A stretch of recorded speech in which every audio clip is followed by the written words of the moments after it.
सेना में जाते थे, पेंशन मिलती थी। अब अग्निवीरों को शहीद का दर्जा नहीं दे रहे, पेंशन नहीं दे रहे। आपका क्या मीडिया में कोई भी मुद्दा उठता है? जय हिंद, नमस्कार। एक आदमी देश के कोने कोने में घूमकर यह चिल्ला रहा है कि सरकार राजनीति को एक तरफ रखे और सेना को उससे बिल्कुल अलग रखे। सरकार ने सेना में जो अग्निपथ योजना लागू की है वो ना तो किसी भी तरह देश हित में है, ना ही वो किसी भी तरह सेना के हित में है और ना ही वो देश के युवाओं के हित में है। तो फिर सरकार सिर्फ और सिर्फ अपनी मनमानी के चलते इस योजना को क्यों जबरदस्ती सेना पर थोप रही है?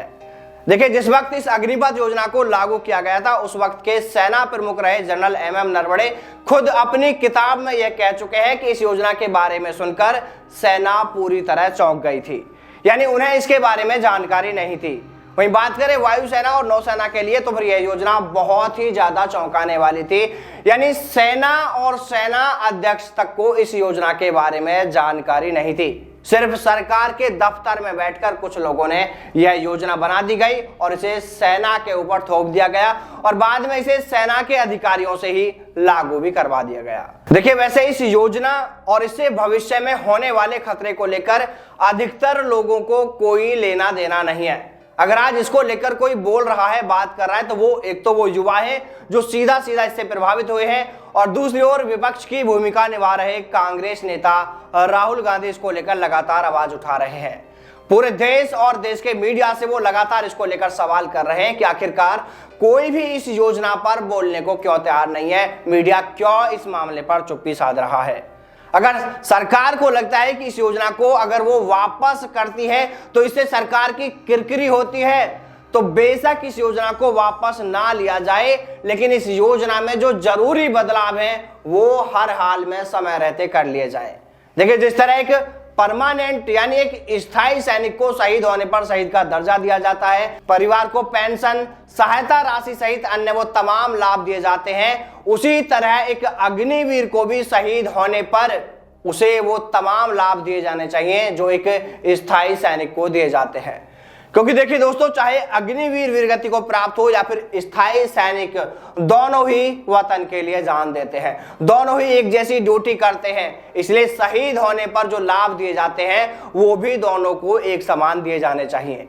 इसके अलावा सेना में स्थायी सैनिकों को एक साल में 3 महीने की छुट्टियां दी जाती हैं, जबकि अग्निवीरों के लिए ये 1 साल की छुट्टियां सिर्फ 1 महीना दी जा रही हैं। अब कोई सरकार और इस योजना को बनाने वालों से पूछे तो सही कि क्या अग्निवीर वहां बॉर्डर पर मटर छीलने के लिए गए हैं या फिर वो वहां पर पिकनिक पर गए हुए हैं? अरे भाई, वो भी तो स्थायी सैनिकों की तरह वहां सरहद पर दुश्मन के सामने हर वक्त अपनी जान हथेली पर रखकर सीना ताने खड़े हैं। वो भी तो स्थायी सैनिकों जैसी कठिन ड्यूटी कर रहे हैं। जब दोनों की ड्यूटी एक जैसी है तो फिर छुट्टियों में इतना भेदभाव क्यों कि आप अग्निवीर को 1 महीना और स्थायी सैनिक को 3 महीने छुट्टियां दे रहे हैं? इसलिए अग्निवीरों को भी साल में 3 महीने की छुट्टियां मिलनी ही चाहिए। इसके अलावा दोस्तों, एक बड़ा बदलाव यह भी होना चाहिए और खुद सेना भी इसको लेकर सरकार के पास में प्रस्ताव भेज चुकी है, प्रस्ताव भेजा हुआ है कि 25% की जगह 50% को 4 साल बाद अग्निवीर से परमानेंट किया जाए। तो दोस्तों, इस मांग को लेकर होना यह चाहिए कि कम से कम 75% को परमानेंट किया जाए और 25% को ही बाहर किया जाए 4 साल के बाद।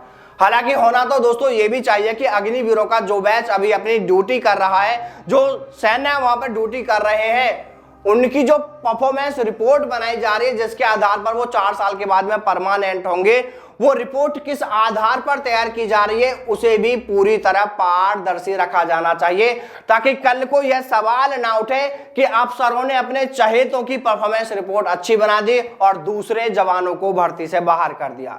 तो दोस्तों, इन मांगों को लेकर फिलहाल तो कांग्रेस नेता राहुल गांधी देश भर में न्याय यात्रा के माध्यम से सवाल उठा रहे हैं, सरकार को घेर रहे हैं। इसलिए आप सभी को भी चाहिए कि अब आप भी उनके इस कार्यक्रम को सपोर्ट करें और आप भी सरकार से मांग करें कि या तो वो इस अग्निपथ योजना को वापस ले, पूरी तरह वापस ले, या फिर इसमें जो जरूरी बदलाव किए जाने हैं, जो संशोधन किए जाने हैं, सरकार समय रहते वो बदलाव करे। दोस्तों, आप इस पूरे मामले को लेकर क्या सोचते हैं, आपकी राय कमेंट करके बताएं। तो चलिए दोस्तों, फिर मिलते हैं सेना में सेना भर्ती से जुड़ी तमाम बड़ी खबरों के साथ। तब तक सावधान रहें, दलालों से दूर रहें, अपना और अपनों का ख्याल रखिएगा। जय हिंद, जय भारत, वंदे मातरम।